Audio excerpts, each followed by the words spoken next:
Valmiki scam ಆರೋಪಿ ನಾಗೇಂದ್ರಗೆ ಈಗ ಮತ್ತೆ ಸಂಕಷ್ಟ ಎದುರಾಗಿದೆ. ಚಂದ್ರಶೇಖರ್ ಕೇಸ್ನಲ್ಲಿ ನಾಗೇಂದ್ರಗೆ ಈಗ ಶಾಕ್ ಕಾದಿದೆಯಾ ಅಂತ. ವಾಲ್ಮೀಕಿ ಸ್ಕ್ಯಾಮ್ ಆರೋಪಿ ನಾಗೇಂದ್ರಗೆ ಈಗ ಮತ್ತೆ ಸಂಕಷ್ಟ. ನಾಗೇಂದ್ರಗೆ ಮತ್ತೆ ಎದುರಾಗುತ್ತಾ ಸಂಕಷ್ಟ ಅಂತ.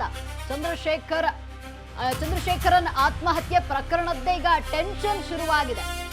ವಾಲ್ಮೀಕಿ ನಿಗಮದಲ್ಲಿ ಹಗರಣ, ಚಂದ್ರಶೇಖರನ್ ಆತ್ಮಹತ್ಯೆ ಮಾಡಿಕೊಂಡು ಸರ್ಕಾರದ ವಿರುದ್ಧ ಚಂದ್ರಶೇಖರನ್ ಕುಟುಂಬಸ್ಥರು ಆಕ್ರೋಶವನ್ನ ಹೊರಹಾಕಿದ್ರು. ಕ್ಲೀನ್ ಚೀಟ್ ನೀಡದಿದ್ರು ಕೂಡ ಸಚಿವ ಸ್ಥಾನವನ್ನ ಕೊಟ್ಟಿದ್ದಾರೆ. ನಾಗೇಂದ್ರಗೆ ಯಾಕೆ ಮಂತ್ರಿ ಮಾಡಿದ್ದಾರೆ ಅಂತ ಪ್ರಶ್ನೆಯನ್ನ ಮಾಡಲಾಗ್ತಾ ಇದೆ. ಈಗ ಈ ವಾಲ್ಮೀಕಿ ಸ್ಕ್ಯಾಮ್ ಆರೋಪಿ ನಾಗೇಂದ್ರಗೆ ಈಗ ಮತ್ತೆ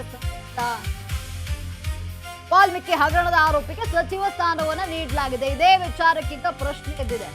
ಯಾಕಂದ್ರೆ ಅವ್ರಿಗೆ ಇಂಥ ಕ್ಲೀನ್ ಸಿಕ್ಕಿಲ್ಲ, ಹೇಗೆ ಇವರಿಗೆ ಸಚಿವ ಸ್ಥಾನವನ್ನ ಕೊಟ್ಟರು ಅಂತ ಪ್ರಶ್ನೆ ಇದೆ.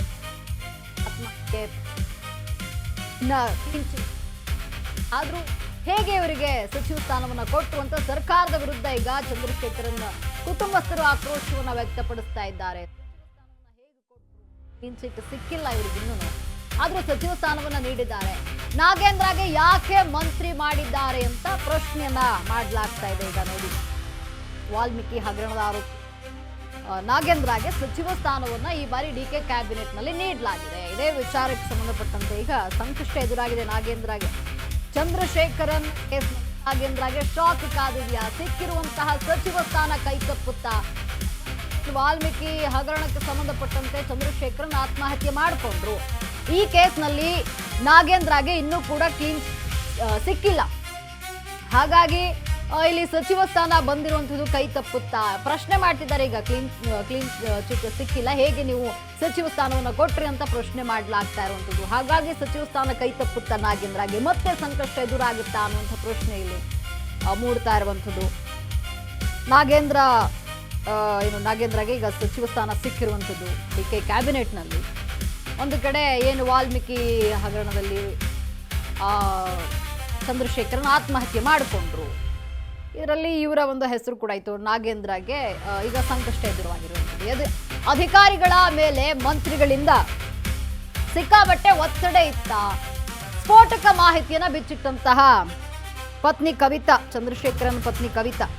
ಚಂದ್ರಶೇಖರನ್ ಪತ್ನಿ ಕವಿತಾಗೆ ಇನ್ನ PF ಹಣ ಸಿಕ್ಕಿಲ್ಲ. ವಾಲ್ಮೀಕಿ ನಿಗಮದಲ್ಲಿ ಅಧೀಕ್ಷಕರಾಗಿದ್ದಂತಹ ಚಂದ್ರಶೇಖರನ್ ಮಗನಿಗೆ ಸಿಕ್ಕಿದ್ದು ವಾಚ್ಮ್ಯಾನ್ ಕೆಲಸ. ಅಲ್ಲಿ ಮಗನಿಗೆ ಕೊಟ್ಟ ಕೆಲಸದ ಬಗ್ಗೆ ನಮಗೆ ಸಮಾಧಾನ ಇಲ್ಲ. ಸರ್ಕಾರದಿಂದ ನಮಗೆ ಯಾವುದೇ ರೀತಿಯ ನ್ಯಾಯ ಸಿಕ್ಕಿಲ್ಲ. ಈ ವಿಚಾರಕ್ಕೆ ಯಾವುದಾದ್ರೂ ಮಿನಿಸ್ಟರ್ ಮಾಡಿ ನಮಗೆ ನ್ಯಾಯ ಕೊಡಿಸಿ. ಸಚಿವ ಬಿ ನಾಗೇಂದ್ರಗೆ ನ್ಯಾಯ ಸಿಕ್ಕಿದೆ, ನಮಗೆ ನ್ಯಾಯವಿಲ್ಲ. ಇಲ್ಲಿ ಈ ರೀತಿ ಘಟನೆ ಆದ್ರೆ ಮತ್ತೆ ಅಧಿಕಾರಿಗಳು ಬಲಿಯಾಗ್ತಾರೆ. ಇಲ್ಲಿ ನಮಗ್ ನ್ಯಾಯ ಕೊಡಿಸಿ. ಪ್ರಕರಣದ ಆರೋಪಿ ಪರಶುರಾಮ್ಗೆ ಸಂಬಳ ಆಗ್ತಾ ಇದೆ. ಇಲ್ಲಿ ಪದ್ಮನಾಭ್ ರಿಲೀಸ್ ಆಗಿದ್ದು ಕೆಲವರು ಕೆಲಸಕ್ಕೆ ಹೋಗ್ತಾ ಇದ್ದಾರೆ. ಆದ್ರೆ ನಮಗಿಲ್ಲಿ ಅನ್ಯಾಯ ಆಗಿದೆ. ನಾವೇನ್ ಪಾಪ ಮಾಡಿದ್ದೇವೆ? ನಮಗೆ PF ಹಣನೂ ಸಿಕ್ಕಿಲ್ಲ, ಮಗನಿಗೆ ಸರಿಯಾದ ಕೆಲಸವೂ ಸಿಕ್ಕಿಲ್ಲ.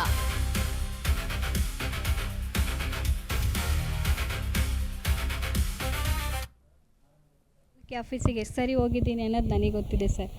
ನಾನು ಪ್ರತಿ ಸರಿ ಹೋಗಿದ್ದೀನಿ. ಅದು ಅಕ್ಲೈನ್ಮೆಂಟ್ ಪ್ರತಿಯೊಂದು OC ಕಾಪಿನೂ ನನ್ನ ಹತ್ರ ಇದೆ ಸರ್. ಅವ್ರು ಯಾವುದೇ ರೀತಿ ಇವಾಗ ಮಾಡ್ತೀವಿ ಅವಾಗ ಮಾಡ್ತೀವಿ ಅಂತೇಳಿ ಇನ್ನೂ ಪೆಂಡಿಂಗ್ ಇಟ್ಕೊಂಡೇ ಕೂತಿದ್ದಾರೆ. PF ಆಗಿಲ್ಲ ಸರ್, ನಮಗೆ ಗ್ರ್ಯಾಜ್ಯುಟಿ ಕೊಡೋಕ್ಕೆ ಬರೋದೇ ಇಲ್ಲ ಅಂತೇಳಿ ಸ್ಟೇಟ್ಮೆಂಟ್ ಕೊಟ್ಟರು ಸರ್. ಇನ್ನೂ ಅದು ಲೆಟ್ರ್ ಕೊಟ್ಟಿಲ್ಲ, ಬಾಯಿ ಮಾತಲ್ಲಿ ಹೇಳ್ತಾ ಇದ್ದಾರೆ. ನಮಗಿನ್ನೂ PF ಇನ್ನೂ ಇದು ಪೆನ್ಷನ್ ಪ್ಲ್ಯಾನ್ ಸಮೇತ ಆಗಿಲ್ಲ ಸರ್ ನಮಗೆ. ಅಲ್ಲಿ ಹೋದರೆ ಮೇಡಮ್ ಇನ್ನೂ ಆಗಿಲ್ಲ, ಮಾಡ್ತೀವಿ, ಪೆಂಡಿಂಗ್ ಇಟ್ಟಿದ್ದಾರೆ, ಮಾಡಿಕೊಡ್ತೀವಿ ಅಂತ ಇದೇ ರೀತಿ ಕತೆ ಹೇಳ್ತಿದ್ದಾರೆ ಹೊರತು ಯಾವುದೇ ರೀತಿ ಇದು ಮಾಡಿದ್ರು ನಮ್ಗೆ ಓಡಾಡಿದ್ರು ಆಗಿಲ್ಲ ಸರ್ ನಮಗೇನು. ಆ್ಯಕ್ಚುಲಿ ನಾನು PF ಆಫೀಸಲ್ಲೂ ಕಂಪ್ಲೇಂಟ್ ಕೊಟ್ಟಿದ್ದೀನಿ, ಅದ್ರೂ ಸಮೇತ ನಮಗೆ ಏನೂ ಇಶ್ಯೂ ಆಗಿಲ್ಲ. ಮೇಯ್ನ್ ನಮ್ಗೆ ಅದೇ ಮೇಯ್ನ್ ತೊಂದರೆ ಆಗಿರೋದು ಸರ್. ಅದನ್ನೇ ನಾನು ಕೇಳ್ತೀರಿ ಸರ್. ಇವತ್ತೆಲ್ಲರೂ ಸರ್ಕಾರ ಮುಂದೆ ನಾನು ಕೇಳ್ಕೊತಿರೋದು ಒಂದೇ, ನಮ್ಮಂಥವ್ರಿಗೆ ಈ ಥರ ಅನ್ಯಾಯ ಆಗ್ತಾಯಿದೆ.